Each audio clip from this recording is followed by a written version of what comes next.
Bonjour et bienvenue à cet épisode de Retour sur l'investissement présenté par le Collège MREX.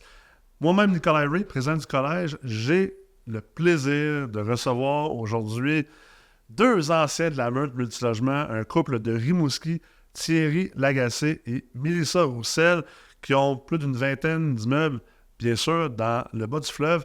On va parler d'un paquet de choses. On va parler de maisons de chambre, on va parler de comment bien débuter en immobilier, aussi comment investir en famille. Ça va être un épisode super intéressant. Donc, je vous souhaite un excellent visionnement.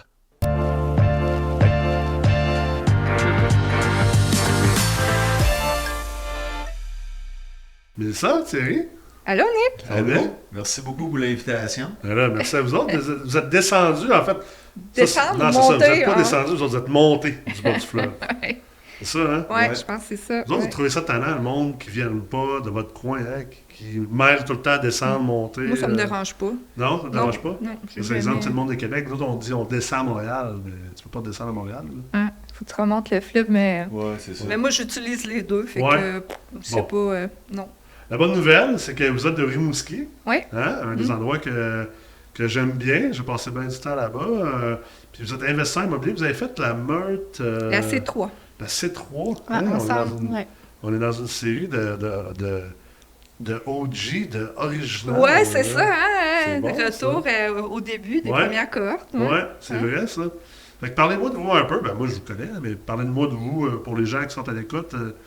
Qui est Mélissa et Thierry. Qu'est-ce que vous faites à Rimouski comme investisseur immobilier? Veux-tu y aller, Thierry? Nous autres, on est investisseurs immobiliers depuis à peu près une quinzaine d'années, je te dirais. Là.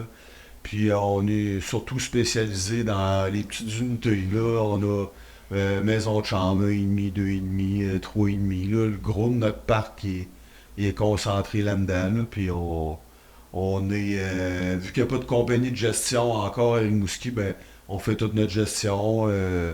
J'ai ma licence de contracteur général, puis ma licence de général, puis on fait nos travaux, puis on en donne à des sous-contractants, là. Puis on est... c'est ça, on aime bien ça, là. C'est notre passion. Là. Vous avez de la job. C'est sûr que tu sais, on aimerait mieux travailler encore plus. Tu sais, on essaie d'automatiser le plus possible les processus. Là, tu sais, j'en donne beaucoup à ma comptable. J'ai ma fille de 20 ans, Léonie, qui fait tous les renouvellements.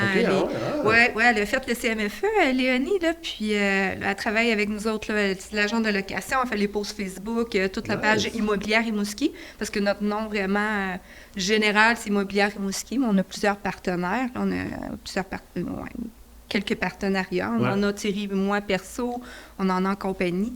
Puis, c'est ça, on fait ça à temps plein, mais ça commence à vraiment être plus automatisé, là, puis on commence à se prendre la liberté là, de plus en plus. Ça va bien. Mais c'est sûr que le best, ce serait sûrement de mettre tout ça en gestion, mais c'est pas possible. Fait qu'on est... La gestion, hein, c'est toujours comme... On ne sait jamais vraiment sur quel pied danser. Moi, j'en ai eu à l'interne, la gestion. J'ai eu mes employés de gestion pour gérer tous mes immeubles. Là, on l'a donné à l'externe. Puis, tu sais, c'est toujours un peu, là, on se dit, tu sais jamais sur quel pied danser. Si tu mieux à l'externe, si tu mieux à l'interne. Je pense qu'il n'y a juste pas de c'est mieux.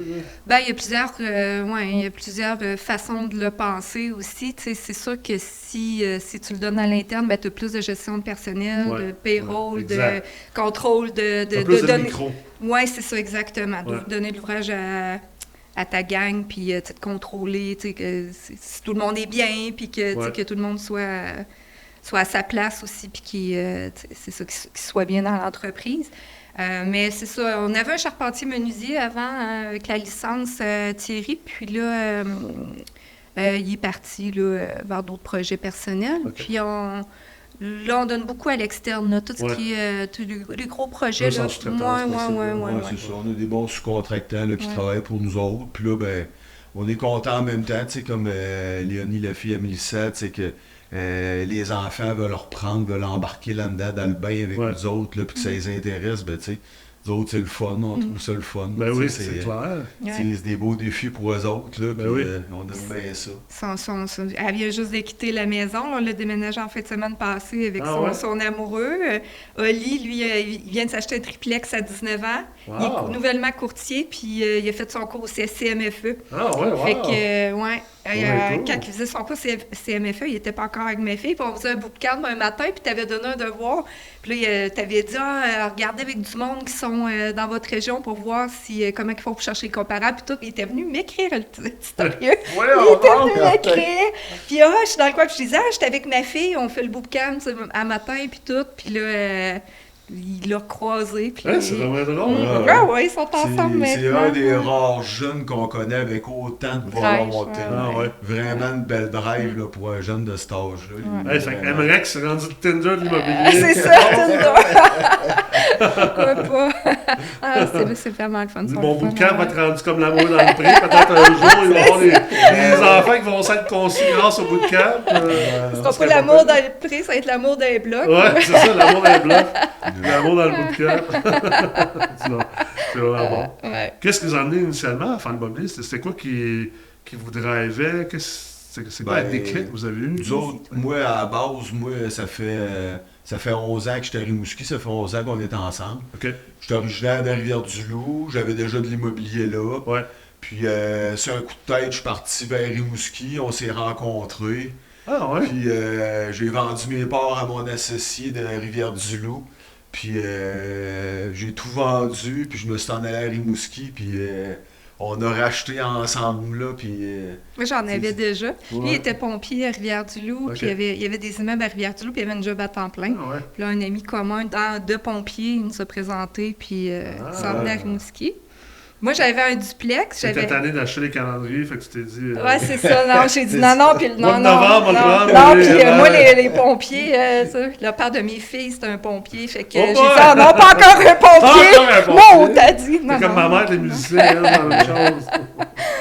Puis, c'est ça. Fait que moi, j'en avais aussi de mon côté. Ouais. J'avais un duplex quand je me suis séparée. J'avais 2 logements. J'ai pris le petit logement en haut, puis je louais la grande partie propriétaire occupant en bas à 4 étudiants. Puis ma plus jeune avait 18 mois, Pénélope, puis Léonie avait 5 ans. Puis j'ai acheté... Mon père, il est venu visiter avec moi, il dit « Mais ça, t'achètes pas ça, là. » Il dit « C'est une dompe. » Mais moi, j'ai acheté le secteur, c'est sur le bord du fleuve, là, sur le bord proche de la promenade. Puis, c'était vraiment rénové, là. Je me levais le matin, j'ai acheté au mois de novembre, là. Puis, à un moment donné, le chauffage marchait pas. Fait que là, j'appelle papa, je disais « Hey, papa, j'ai dit, il fait tellement froid, là, que j'ouvre ma bouche, puis la vapeur, elle sortait, là, puis là, hey, Pénélope, 18 mois, il dit, habille, là, mets un soute d'hiver, puis il dit, ouvre le four pour chauffer le logement, en attendant qu'il y ait quelqu'un qui vienne. Ça, le système de chauffage était désuet, puis tout, en tout cas. Fait que j'ai appris à la dure, mais là, j'ai rénové, puis tout ça, puis là, j'ai refait mon levier sans le savoir, là, j'y allais comme je pensais, puis finalement, ben là, je me suis dit, c'est vraiment le fun parce que là, les étudiants payaient mon terme, mes taxes, mon déneigement. J'avais mon salaire qui rentrait au complet, puis là, je pouvais me gâter, puis après ça, c'est ça. Mon frère, il dit, « Hey, dis-là, tu m'as dit que si jamais j'achetais de l'immobilier, tu serais prête à investir. » Fait que là, on a acheté 5 logements ensemble, puis après ça, j'ai connu Thierry, c'est par la suite. On a fait on a fait une des choses que les banquiers aiment pas beaucoup, là. On a sorti 65 000 de REER chaque pour acheter 8 logements. On a tout sorti nos REER, puis pour se lancer, là, puis... Une maison de chambre, puis c'est la meilleure affaire qu'on n'a pas faite. Pas vrai? Ah ouais? Il voulait pas. Non, faites pas ça. Thierry dit « Hey, je te dis, tu me sors ça! » On n'avait pas l'argent pour racheter justement ces 8 logements-là, puis la maison de chambre. Puis la maison de chambre, puis ça a fait des petits... Ça a été la propulsion. Ça a été la propulsion. Après ça, ben c'est ça. Là, la maison de chambre, on l'a acheté à peu près quand on a fait les premiers cours avec toi là, de IF 1001, puis tout ça. C'est toi qui les donnais. Puis... ça c'est dans le temps, là. Oui. C'est 2017-2018. On s'est connus en 2012. Fait au Concorde, à Québec. Ouais. Les premiers cours. 2018, c'est ça. Ouais, je me claquais des 10 heures de formation, c'était juste moi. C'est juste... c'était juste toi. C'est dans le bon lieu. On sortait de là. Je suis rendu trop vieux pour faire ça. On sortait de là pour enseigner à Disney. On enseignait à Disney, mais c'est ça, Puis là, c'est ça. Puis après ça, ben, là, on a décidé, suite au CMF, on a décidé de faire la meute. Puis là, ça nous a propulsé vraiment. Ouais. Là, pourquoi? On a C'est doublé. une question de mindset? Ou, Partenariat, ça nous a ouvert sur les partenariats. On était plus sophistiqués, on comprenait plus qu'est-ce qu'on faisait. Juste les trucs avec les évaluateurs. Tout a été craqué là-bas. Là. Puis, c'était le fun, nous autres, avec les gars, là, avec les gars l'autre bord du fleuve, là, de Saguenay, Stéphane puis Éloi. La C3, c'était une belle gang. Je pense que quelque chose qui est souvent sous-estimé, c'est quand tu rentres dans des groupes comme ça, on parle souvent, il y a des affaires qui roulent sur Internet, t'es la somme des 5 personnes autour de toi et tout ça, mais ça reste, c'est vrai. Plus que tu es entouré de, comme tu disais, des crinqués, on dirait que si tu es entouré d'autres mondes qui sont rendus à un niveau de leur vie où qui s'imposent moins de limites, c'est comme si ça te montre un peu une voie sur hey, crime, nous autres aussi, pourquoi qu'on n'est pas capable, nous parce autres, qu'il y a tellement de aussi, choses qu'on ne fait pas dans la vie comme être humain, qu'on se regarde à le faire, mais c'est juste parce qu'on ne l'a pas encore vu. Tu sais, puis je veux dire, des fois, le monde se dit même, moi, au niveau où je suis rendu, je rencontre du monde des fois, là, puis je suis comme tabarouette, tu sais, comme l'autre jour, je parlais avec quelqu'un qui est proche de la famille Broccolini, qui est une grande famille immobilière à Montréal. Nos pancartes sont partout. Puis, tu sais, même moi, dans ma conception, je suis comme, une famille riche de l'immobilier depuis 3 générations, crime, ils sont dormés rendus big, comment ils font leurs affaires, tout doit être seul. Puis là, finalement, tu te mets à fouiller, tu fais comme, attends un peu, là. Ils sont rendus à 7 fonds d'investissement qui ont levé, dont je pense 4 dans les 4 dernières années. Chaque fonds, il y en a une, je pense qu'ils ont levé en 2022 ou 2021. Là, ils ont 318 investisseurs dans leur fonds. Ils ont levé 368 millions. Puis ils l'ont levé genre 2 ou 3 depuis ce temps-là. Ils sont rendus à 1,5 milliard de levée. Tu sais, des fois, juste aussi de te level up et de dire, OK, t'as un peu. Là, tu te rends compte du monde qui sont plus avancés que toi. Tu fais comme, aïe aïe. Là, ça te fait réaliser des choses. Tu te dis, écoute, là, ils sont bien plus hauts, ils sont bien plus avancés, ils ont bien plus de ressources. Puis pourtant, eux, ils font ça, ils se limitent pas là. Puis des fois, juste toi, là, ça te fait comme faire un déclic de faire, un peu là. Je sors de me limiter, puis je pensais que je me limitais plus. Ouais. C'est ça. L'être humain, je pense qu'on se met des barrières. Tu sais. C'est fou. C'est ça. Puis ces barrières-là tuent la créativité, tuent l'audace, Fait que là, si tu te tiens avec d'autres gens, ou que tu le vois faire, ou que tu t'entoures de gens qui sont créatifs ou qui osent, ben là, tu dis, pourquoi, tu sais ça. Eux autres l'ont fait, pourquoi moi je serais pas capable? C'est ça. Pourquoi qu'il y en a qui sont capables de lever des tours de je sais pas combien d'étages? C'est un être humain là, qui l'a conceptualisé puis qui l'a fait lever. Pourquoi moi, je me limite à acheter un 8 là, ou un 4 ou de la construction neuve? Nous autres, on a pris le cours de développement de terrain, construction neuve. Au collège. Puis là, c'est ça. Là, ça te fatigue, là, c'est comme, ça fait longtemps qu'on veut lever le 19. Thierry vient de faire sa générale, mais c'est ça, là, c'est parce qu'à Rimouski, c'est ça, c'est les valeurs qu'on n'a pas, puis on n'a pas les TGA de Sherbrooke, puis tout ça, fait que, tu sais, on laisse beaucoup d'argent sur la table, fait que, encore là, c'est d'être créatif puis de voir les nouveaux programmes ou les logements abordables ou, tu sais, j'aimerais peut-être ça aller un petit peu là-dedans. Avec les villes, voir c'est quoi les villes, les subventions. Je sais qu'on a des crédits de taxes si on... C'est plus que 8... si on ajoute plus que 8 unités. Mais encore là, il y a beaucoup de pas dans ma cour à Rimouski. C'est vraiment une ville de pas dans ma cour. Fait que aussi qu'il y a des beaux projets. Toutes les villes le sont. En tout cas, je sais pas. Pas mal toutes, à part quelques exceptions. Là. Il y a des beaux projets qui ont avorté quand même, là, parce qu'il y avait des oui, c'est encore d'actualité là, dans les prochaines années là, qu'on aimerait ça là, lever du neuf. Là, puis, c'est ça. Ça vous permet de toucher un peu à tout parce que tu sais, vous avez commencé comme maison de chambre, vous avez parlé, puis vous avez pas un chalet aussi? Oui, on avait un chalet locatif, mais là, avec la COVID, c'est trop compliqué, on a décidé de le garder. Mais parce que toi, je sais que tu aimes le côté design aussi. Oui, j'aime bien ça. J'aime bien ça, le côté design. J'avais ma petite compagnie d'home staging que j'ai parti un petit peu avant la COVID, mais là, on vit ça avec toutes les maisons la pénurie de maisons, la pénurie de logements, mais là, je prends mes trucs pour faire les homestaging de nos immeubles. Ouais, des c'est fois, ça. on loue tout meublé aussi, mais ouais, j'aime bien le design. Thierry aussi, il est bon, il est créatif, puis il embarque dans mes affaires, puis OK, on va faire un autre douche, on va faire... Non, il aime bien ça, ça en fait une belle Je équipe. pense qu'on regarde la concurrence à Rimouski, là, puis je pense qu'on se défend très bien, même je pense que on est au devant des autres là, pour ce qui est des logements, là, tout ça, des rénovations qu'on fait, puis du design, là, puis... Selon le directeur de compte, on est ceux qui rénovent pas mal dans le plus. Dans le plus. Ouais. C'est ça. Maison de chambre, comment vous trouvez ça? Parce que souvent, il y a beaucoup de mythes puis un peu de tabou autour des maisons de chambre.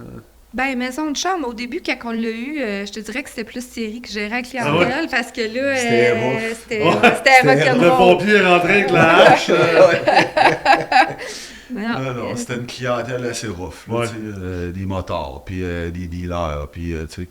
Mais tranquillement, pas vite, là, c'est quand même... On y était tranquillement. Tranquillement, pas vite, on a renouvelé la clientèle, là, puis là, c'est rendu complètement résidence étudiante. Là, ah ouais, OK. Ouais, mais pas mal moins de temps, là, pas mal moins de gestion pour nous autres aussi, là. Ouais. Moi, j'aime bien ça, la clientèle étudiante. Ouais. Tu fais signer les parents, puis c'est un problème. Ben oui, c'est clair. Puis c'est le fun, il y a quand même un roulement, fait que quand ils s'en vont, tu peux les réactualiser, puis je trouve que c'est une belle clientèle. C'est pas principalement, tu sais, on n'a pas beaucoup de... On a une maison de chambre, on a, oui, quelques immeubles avec des petits logements, mais non, ben sur les 20 immeubles, on en a avec quand même des grands logements aussi, là, tu sais. Mais je te dirais que notre clientèle cible, là, ben ce que j'ai vu aussi, là, ma fille a fait un truc en marketing, puis notre clientèle se situe entre 16 et 28 à peu près, là. C'est juste avant qu'ils partent pour la maison. Des fois, ils partent de la chambre, prennent un 2,5 puis ils nous suivent là, avec des colocs. Ils se prennent un grand logement avec des colocs ou je m'en vais avec mon chum. Puis là, mais ils restent souvent ils restent avec nous autres le long du processus. Parce que Rimouski a l'avantage aussi d'être pas un pôle régional. Là, c'est pas Montréal, mais ça reste que le Bas-Saint-Laurent puis le début de la Gaspésie, il y a beaucoup de monde, ben, même toute la Gaspésie au complet. Il y a quand même du monde qui se ramasse à commencer leur vie adulte à Rimouski. Ouais. Alors, c'est vraiment une belle région, tu sais, avec le cégep, puis l'Institut maritime, puis l'université, puis là, ben... Quand c'est de la gare. Puis... c'est ça. Puis là, dernièrement, ben là, avec la faculté de médecine, là, l'agrandissement de l'hôpital qui est fini, on va avoir la faculté de médecine, là, ça fait que... former des futurs médecins. Ça fait que, tu sais, c'est le fun, là. C'est vraiment un gros plus pour la région. On parle d'avoir aussi l'école vétérinaire. Fait que, tu sais, il y a quand même plusieurs pôles de santé aussi. Puis, c'est ça, on a un beau développement, là. On manque de logement, c'est vraiment... c'est ça. Voilà. Puis, vers où vous voulez aller dans le futur? C'est quoi vos prochaines étapes, vos prochaines ambitions? Ben, ce serait probablement de lever le G19. Commencer tranquillement, là, peut-être lever un 8 ou... là, on est en offre d'achat sur un 4 logements qui est zoné 24 petites unités. Fait que là, on se demande, on va-tu y aller avec un 8 ou le 24 petites unités? Est-ce qu'on y va, est-ce qu'on y va pas? Est-ce qu'on patiente puis pour acheter quelque chose de plus gros? Parce que là... Oui, ça risque de ressembler à du neuf parce que là, avec la montée des taux d'intérêt, tout ça, ben nous autres, on était surtout axés sur l'optimisation. Ça fait que là, on a comme perdu un peu notre métier. Là. Puis là, la SHA, en ce moment, ils sont comme dans une drôle de guerre contre l'optimisation. On dit qu'à cause des histoires de rénoviction un peu agressives à Montréal, c'est comme s'ils ont tout batché. Tout ce qui est optimisation maintenant, là, c'est toute la rénoviction. Nous autres, on n'a jamais fait de la rénoviction. On a toujours attendu que les gens quittent, on rénove, puis on réactualise, puis on a... Mais c'est une force.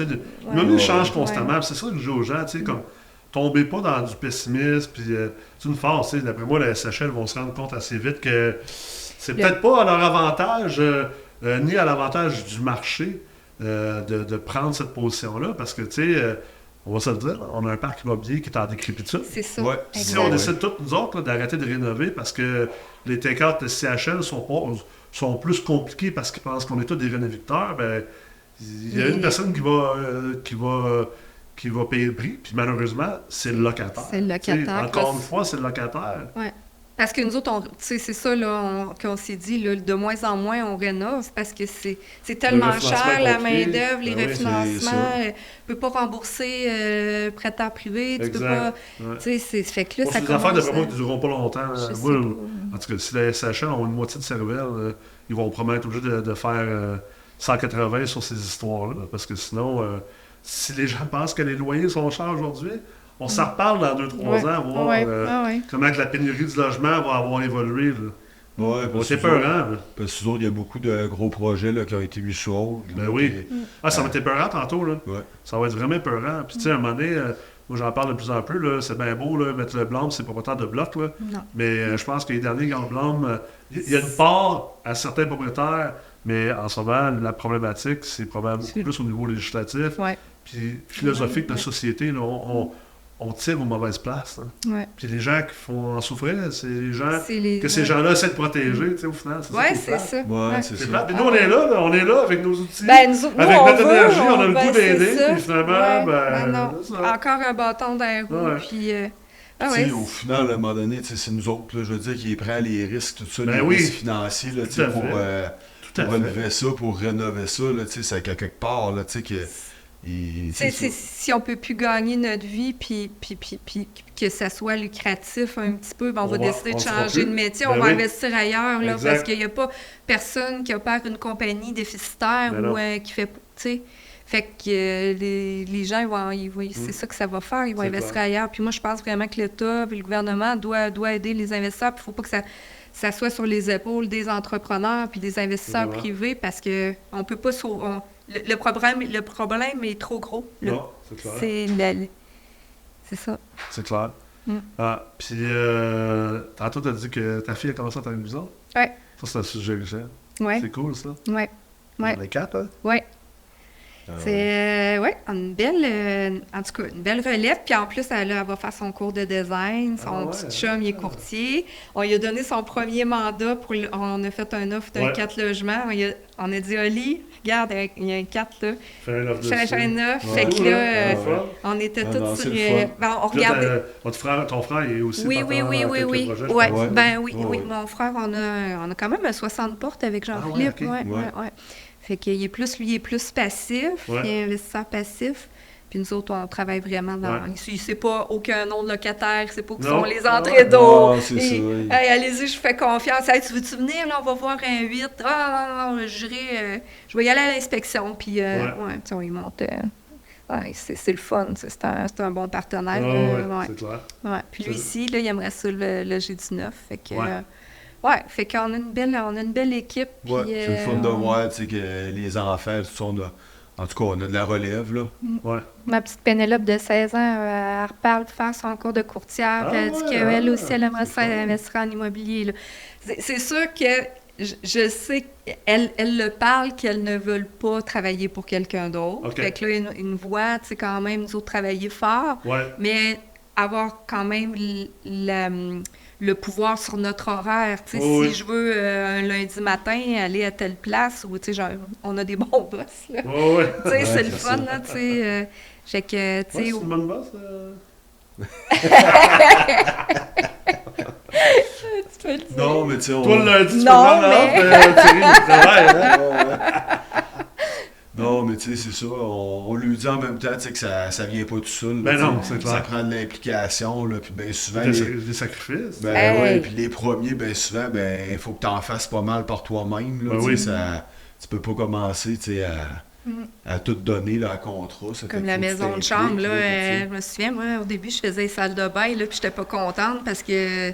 C'était vraiment, il y avait une clientèle difficile avec des problèmes de santé mentale. Là, puis là, je venais de la faire, puis je te retournais 2 minutes après, puis c'était pas beau. Là, là j'étais pas contente. Puis là, je me disais, Seigneur, mais on a travaillé fort. Puis on a fait des sacrifices. Puis quand Thierry s'en venu justement vivre à Rimouski, quand on s'est rencontrés en 2012, on s'est rencontrés en 2012, il est venu peut-être en 2013. Puis on était 5 dans un 4,5 pendant 5 ans. Parce qu'on voulait piler, on voulait Faire ces sacrifices-là. faire ces sacrifices-là. On travaillait encore toutes les deux. Moi, j'ai travaillé chez TELUS 20 ans. Lui, il a travaillé chez Prelco 16 ans. Après ça, il est allé... Il n'y avait pas de job dans le temps à Rimouski, vraiment. Fait que mon père, il a dit, garde, qu'ils s'en viennent à Rimouski, là. Puis il y a un petit peu d'immobilier. Fait qu'il dit... changer comme pompier à Rimouski, là, c'était... Ben, j'aurais pu, là, mais j'étais comme... je pense que j'avais fait le tour. Je voulais comme... puis là, c'est ça, le père Mélissa, il m'a donné de l'ouvrage. Là, j'ai fait de la rénov d'un logement là, à son père et à son frère là, pour commencer. Là. Il a appris comme ça beaucoup pour... c'est ça. Après mais ce côté-là, tu sais, les sacrifices, là, que tout le monde aujourd'hui veut tout tellement vite. Puis ça aussi, c'est un beau cadeau à faire à nos enfants, de leur montrer la beauté de Mobile. Parce que je pense que, tu sais, écoute, c'est une belle manière. Pas tout le monde est obligé de devenir investisseur immobilier, mais tu sais, souvent, je veux dire, tu sais, au lieu d'acheter une maison, tu as 25 ans, 26 ans, 27 ans, achète un duplex, un triplex. Ça pourrait être la meilleure décision de ta vie. Juste une fois, là. Juste ça, là, ça peut déjà te donner tout qu'un tremplin pour le reste de ta vie. Puis je pense aussi de faire comprendre à nos enfants ces cadeaux-là, mais aussi des sacrifices derrière. Tu sais, j'ai emmené mon gars à la F1 l'autre jour, il y a 11 ans. Puis, tu sais, en montant là-bas en char, j'ai pris le temps de baisser la musique. Tu sais, j'ai dit, écoute, Phoenix, je veux juste que tu saches, tu sais, ce que tu vis aujourd'hui, là, c'est spécial. Tu sais, je te sors de l'école, je t'emmène à la F1. Moi, j'ai jamais eu ça. Là. Mes parents avaient même pas assez d'argent pour acheter un hot dog à la fin, là, t'imagines. Là. J'ai dit, c'est un cadeau que t'as. Puis j'ai demandé pourquoi. Est-ce que tu sais pourquoi que t'as ça aujourd'hui? Puis il me dit, parce que tu fais plus d'argent que 99% des gens. Je suis OK. Non, c'est pas pour ça que t'as ça aujourd'hui. J'ai ça aujourd'hui parce que ça fait 17 ans que je fais des sacrifices. Je travaille très fort, que j'essaie de toujours travailler plus intelligemment. Puis que, essentiellement, je me lève le matin, puis je me concentre à tenter de créer plus de valeur dans la vie de d'autres personnes que dans la mienne. Puis que, par chance, je suis bien rémunéré en échange de. Parce que tu pourrais tout faire ça, puis même pas être rémunéré comme je le suis. Puis tu devrais être correct avec ça. J'ai dit ça. Fait il y a une partie d'avoir une gratitude, de comprendre, tu sais, ce qu'on a, puis ce que tu vis, c'est pas donné, c'est pas garanti, puis c'est important de l'apprécier. Puis après ça, ben, tu sais, viens avec d'autres éducations, je pense qu'on peut faire nos enfants, tu sais, se faire comprendre, tu sais, va pas mettre ça d'en face, je veux pas que tu ailles mettre ça d'en face, pas que tu étalé la richesse qu'on a, mais je veux pas non plus que tu en sois gêné. Parce que je pense qu'au Québec, on a bien de la misère avec ça. Je pense que c'est important d'être humble, mais non plus, on veut pas non plus se cacher. Je veux dire, il n'y a rien de mal. Écoute, on l'a plus que mérité. Oui, c'est ça. Tu parles de sacrifice, nous autres, on en fait encore parce que, tu sais, où qu'on reste, c'est un 2 logements, c'est qu'on a encore un locataire en haut. Là, on a pris le bas, on a switché le haut du haut en bas. Moi, je me rappelle Eugène Tassé, qui était anciennement l'homme le plus riche de Gatineau. Il y a un livre qui a été écrit sur lui qui s'appelle, c'est Manon Reich qui a écrit le livre Les secrets d'un homme riche. Vous trouvez ça dans toutes les librairies, là, puis c'est vraiment un bon livre. C'est comme un genre de père riche, père pauvre, version québécoise. Hein. Puis M. Tassé, c'était un de mes clients, en fait. J'avais travaillé sur son portefeuille. Il y avait un gros portefeuille. J'en parlais dans le temps des cours. Là. Puis, tu sais, je pense qu'il y avait un portefeuille immobilier qui devait valoir, je sais pas, 300 millions. Puis lui, il avait commencé dans les années 50. Puis, tu sais, peut-être que je me trompe des dates, mais dans les années 50, il avait acheté comme un quadruplex. Il y avait 2 commerces, 2 logements. Puis, un des commerces en bas, c'était une boucherie. Dans le fond, il achetait à boucher avec l'immeuble, puis il a appris à opérer la boucherie, puis à devenir boucher. Puis il habitait dans le logement en haut jusqu'à temps que, puis c'était un genre de 5,5, jusqu'à temps qu'il y a eu, je pense, 6 ou 7 enfants. Il vivait encore là-dedans. 5,5 à 7. Tu sais, il était millionnaire déjà. Puis millionnaire, on s'entend, millionnaire des années 60. C'est pas mal plus que millionnaire aujourd'hui. Oui, c'est ça. C'est vraiment, vraiment riche. Là. Il aurait pu s'acheter une grosse cabane. Puis il a acheté sa première maison, je pense, des années 70, quelque chose comme ça. Puis il n'a jamais redéménagé. C'est un peu comme Warren Buffett. Là, puis lui, c'est ça qu'il disait tout le temps. Il disait, hey, une maison, ça, je le dis aux jeunes aujourd'hui, une maison, t'achètes ça quand t'es riche. Hein, tu sais? C'est un peu, c'est un peu, peut-être c'est un peu exagéré, là, mettons, comme dans son cas, lui, où souvent les gens utilisent Warren Buffett, etc., son vieux char, peut-être c'est un peu exagéré, mais Mais ça reste que ces sacrifices ou ces choix-là peuvent tellement t'apporter de bénéfices plus tard. Mais il n'y a rien qui est gratuit dans la vie. Tu n'as rien pour rien. C'est ça. Non. Tu as un locataire avec toi. Mais c'est vrai que ça demeure l'investissement le plus intelligent pour un jeune. Acheter un duplex ou un triplex à la place d'acheter la maison. C'est ça qui nous montre à l'école. Ben, souvent, on n'a pas d'éducation financière à l'école. Non, c'est ça. Achète ta maison, sois un bon travailleur, étudie les meilleures notes. C'est ça. Puis là, tu pars dans la vie, tu es à côté. Puis là, ils ne diversifient pas le revenu. Fait qu'ils ont juste un salaire, un métier, puis ils n'ont pas une duplex. Tu comprends-tu? Ça fait que si tu pars avec déjà un duplex, puis quelqu'un qui aide à payer ton terme ou que tu peux mettre des dépenses, ben là, puis tu as un salaire en plus, ben là, t'es moins à l'affût si tu pars ton emploi ou si... c'est... je recommande. Si vous aviez un conseil à donner à vous autres, il y a 5 ou 10 ans, sachant ce que vous savez aujourd'hui. Achète, mais calcule pas parce que ça va devenir de plus en plus dur. Il y a bien des affaires qu'il fallait décacher un peu, puis qu'on dit « Ah non, c'est trop mise de fond. » Puis, tu sais, on le sait ce qu'on... Nous autres, c'est ce qu'on dit des fois, là, qu'on aurait aimé ça, savoir ce qu'on sait là, quand on était jeune. J'aurais aimé ça que quelqu'un me dise ça, parce que... Ben, c'est quoi qu'ils disent souvent? Ils disent... faut pas attendre pour acheter l'immobilier, mais il faut acheter l'immobilier puis attendre. C'est sûr ça, dans le fond. C'est à long terme, c'est ça. C'est passif puis pas. Nous autres, dans notre cas, c'est très actif. Là. On est vraiment dans les opérations. Puis, mais formation, c'est super important. Comprendre ce qu'on fait, puis même qu'on est bien formé, il y a des choses... Je veux dire, je suis toujours en train d'apprendre quelque chose de nouveau à chaque jour. Puis je connais pas même le monde qui investissent autant en formation que moi.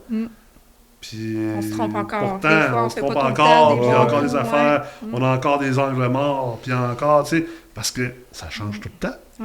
Ça change tout le temps. Je pense qu'avec les années qui s'en viennent, les années dures qui s'en viennent, ça va juste changer encore plus. C'est ça. Ceux-là qui ne sont pas formés, là, ben, je pense qu'ils vont passer à aucune chance. Il n'y a aucune chance. Hey, je suis content de vous avoir eu. Merci beaucoup d'avoir été là. Merci. C'était un plaisir. Beaucoup de fun. Merci. On a du fun. On va se revoir bientôt. C'est fun. Merci. J'espère que vous avez apprécié cet épisode. Si ce n'est pas déjà fait, bien sûr, je vous invite à vous abonner à la chaîne YouTube et également à vous abonner à l'infolette, le radar multilogement. Vous pouvez aller sur mrex.co/radar et vous allez être informé à chaque semaine du mouvement dans le marché immobilier, c'est-à-dire les changements au niveau des taux d'intérêt, les nouvelles importantes qui ont un effet sur vos investissements. Le marché est en changement constamment, donc c'est important comme investisseur de rester à l'affût et on vous digère ça. C'est dans une formule où en quelques minutes, vous êtes capable de savoir exactement qu'est-ce qui se passe d'important dans le marché. Donc, mrex.co/radar. On se voit au prochain épisode.